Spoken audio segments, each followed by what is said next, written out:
and clips on the beat.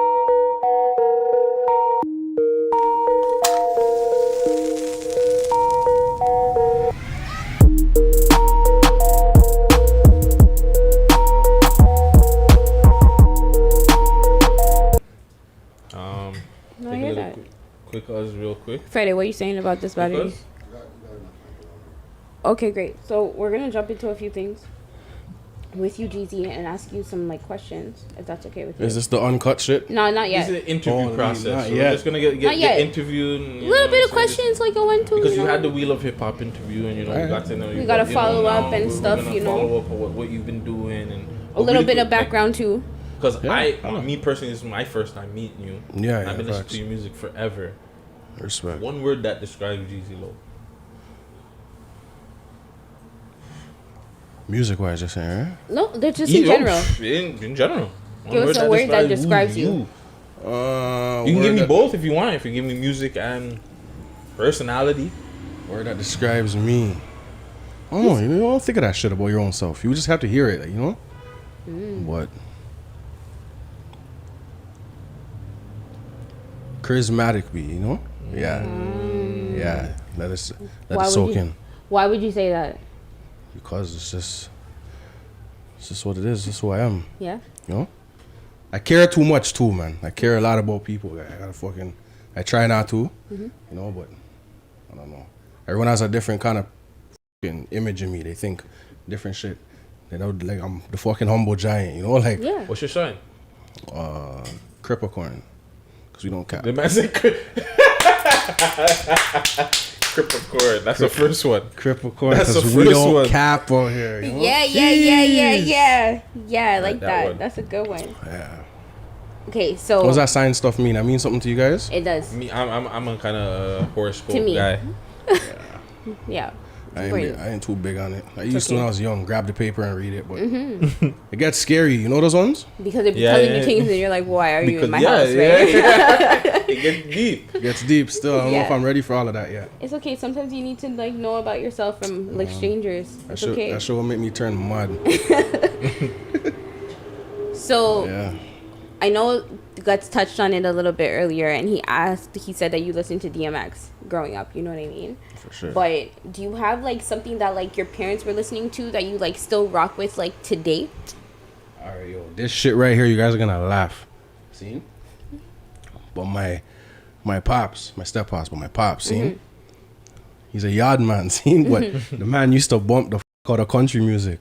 Okay, yeah, See? that's like a fact. And my dukes, like my mom's white, see? So she obviously knew about the country shit. I don't know if she introduced the nigga honestly, to I it. can't. I don't know. No, Introduction. Honestly, I feel like Jamaicans, he introduced her type shit. exactly, like, you know? because Jamaicans He's on it. have a thing for country music. That's a thing. Yeah, they still Yeah. taking every Like I little promise music you, anyway, so. true, but country music is like a thing in the culture. But go on. Interesting. Yeah, you know. Rest in peace, pops, you know. Rest in peace. But yeah, yo, Shania Twain. Fire She and Canadian. I still bump her today. I don't give a shit. That's what's up. Friday nights, nothing now. Go on. I'm cooling in the yard, whatever, sipping my yak, and I put on some Shania Twain. You guys don't get me started. Boy. Mine's just Alanis Morissette still. Alanis Morissette is fire, but she's not I'll country. Yeah, she's not country, but Yeah. I'll rap with her. Alanis Morissette is fire. Can't lie. That's just one thing that I got from my parents, but That's what's up. obviously all the classic real yard music like Buju and you know the real. I don't want to say Elephant Man. The real fucking Beanie. Okay. Real fucking Sizzler, you know? Yeah. Okay. So you're rocking with culture music, Yeah, basically. basically, Okay. yeah. And that's cool. Okay. That's what my people was always What bumping. about? Yeah, for sure. Because you're very lyrical, and you said DMX, and obviously DMX like has lyrics, but like, where did that style come from? I hit him with the 40 and yeah, I knew him since yay high. He stay fly, but flashing a shitty hammer on FaceTime. A glizzy great, but that 30. It's crazy because like it's just I don't think I've heard someone who raps like me yet. That's what I'm saying. Like I haven't. It's just me. Like I don't know. Like it doesn't come from anywhere. I can't say I've listened to this person, and that's where I got it from. You know, it's just I don't know. It just came out like Yeah, that. like once I decided to rap, I used to freestyle a lot. I was sick at freestyling. I was shit at making actual music. Then my niggas from the hood or whatever, when I relink back up with them, they're like, fam, right.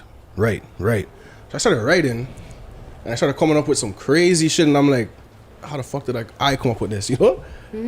And yeah, fucking And I started writing. That was probably what, 08 times probably. Okay. And then from then, and I like the writing just got better and better and better, and the freestyling is whack now. I feel, you know, can't freestyle first. I say some fuckery, like some random shit, just random shit, you know. Off the top. But when it comes to writing, like I get crazy with the writing, you know. Sorry, Saf.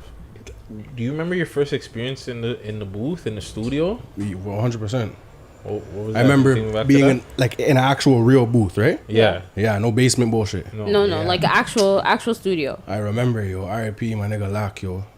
We were making the 7-5 niggas part 2. It's on YouTube. You can check it out. It is. I listened to it yesterday as well. Yeah, and that was my first time going to like an actual studio.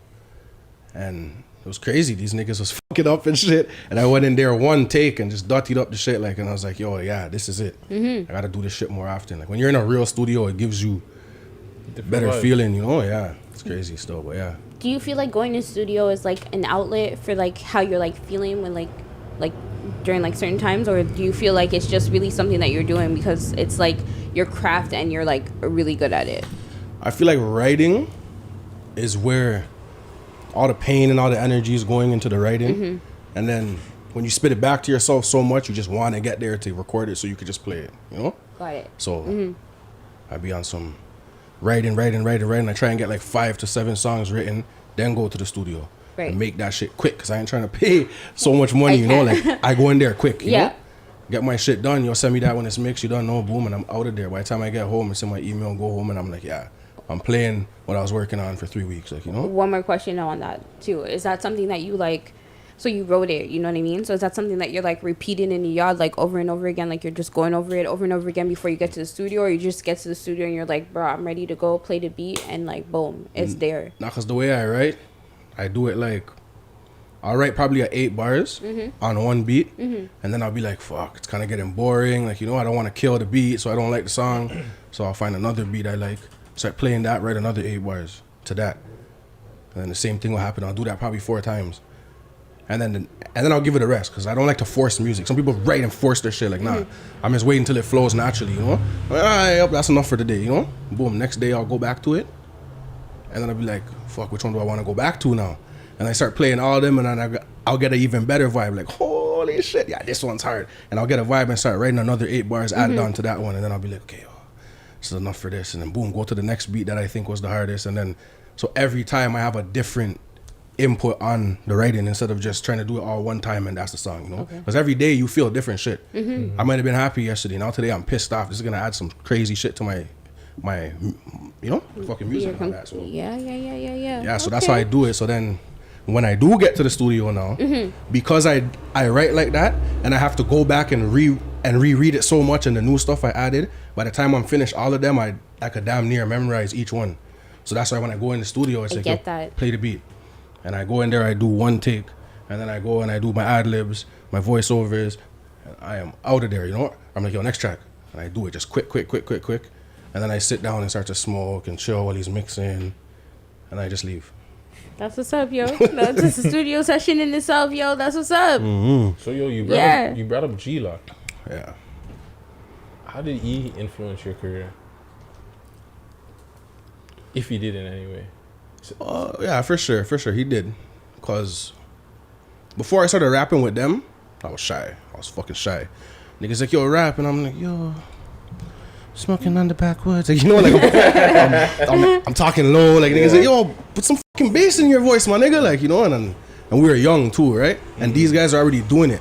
So before I had to go back to the block, because I left the block from time. Like, I moved out of the hood in like 90, 98, 99 times.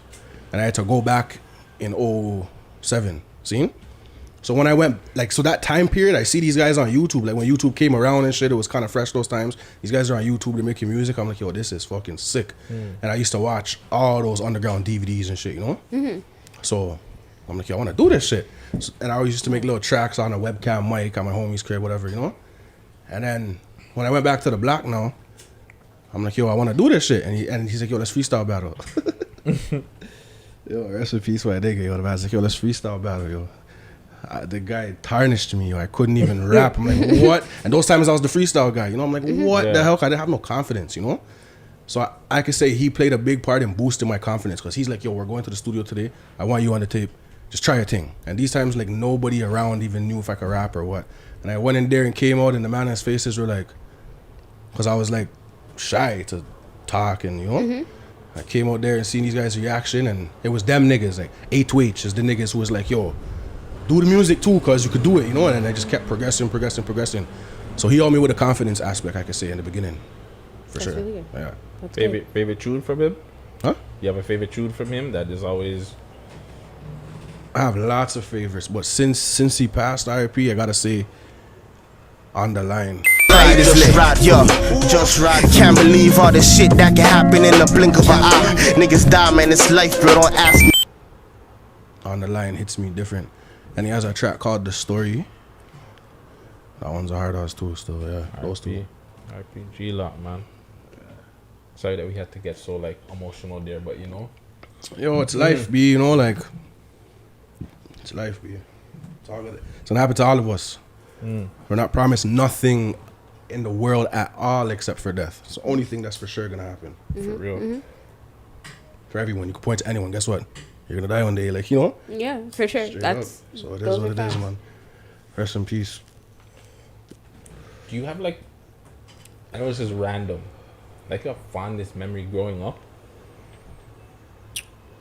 In Rexdale, actually. Like a fondest memory, maybe going to like Albion Mall or Woodbine Mall, or you know what I'm saying? Maybe like... The first movie I ever seen in my life was at Albion Mall. Yeah? Get out. They- What movie was it? They, Free- they had Free movie Willy. theater there? Get out. They have a movie theater in there, but like now They did? I don't know if it's still. I'm pretty sure it's even still there, but like it's all Bollywood movies and shit now. Oh, yeah. That little Yeah, the section. little Yeah, small you're thing. right before But- the food court. Yeah, but they used to have English movies in there. Okay, And my I didn't mom- even know that. My mom brought me there. Yo, first movie I seen, Free Willy. That's what's up. So That's a fire name still. That's like How do you think That's about crazy. it? Uncut. Because I didn't say that yet, yo. what do they say now? Pause. That's what they say now. Pause. That's what they say it's a now. pause thing. Yeah. I still say B. That's what's up. Shout out camera, you know.